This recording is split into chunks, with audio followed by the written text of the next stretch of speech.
নমস্কার, আমি শম্পা চৌধুরী বলছি। আজকের মূল বিষয় হচ্ছে সা। সা অর্থাৎ স্বরজ। তো সমস্ত স্বরের মূল উৎস হচ্ছে সা। হ্যাঁ, সায়ের সাধনা কিন্তু অত্যন্ত জরুরি।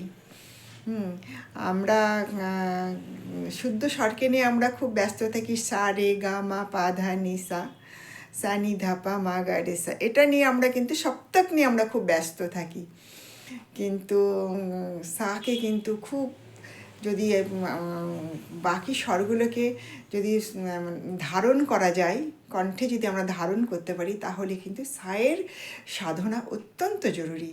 তাই যারা সঙ্গীতের সঙ্গে যুক্ত আছেন ওনারা তো অবশ্যই সায়ের সাধনা তো করবেনই, কিন্তু যারা অনেক দিন সঙ্গীতের সঙ্গে যারা ডিটাচ আছেন তারা কিন্তু প্রথমে কিন্তু শুরু করবেন সা, এবং প্রত্যেকে কিন্তু আমরা সঙ্গীত রেয়াজ করার আগে কিন্তু আমরা সাকে অর্থাৎ স্বরজকে আমরা সেধে নেব।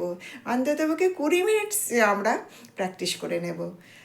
অটোমেটিকলি আশা করি সব স্বরগুলো খুব সুন্দরভাবে গলাতে বসে যাবে।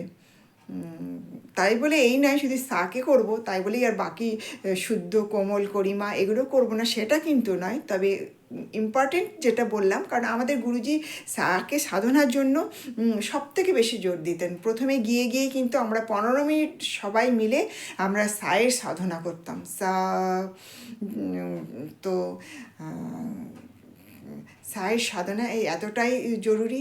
উনি সবসময় বলতেন একটা স্বরকে সুরে গাও, বাকি স্বরগুলোকে বেসুরো, 7টা স্বরকে নিয়ে ব্যস্ত থেকো না, একটা স্বরকে গাও, খুব সুরে সুন্দরভাবে শেখো।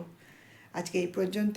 চ্যানেলটি যদি ভালো লাগে সাবস্ক্রাইব করবেন, লাইক করবেন, কমেন্ট করবেন।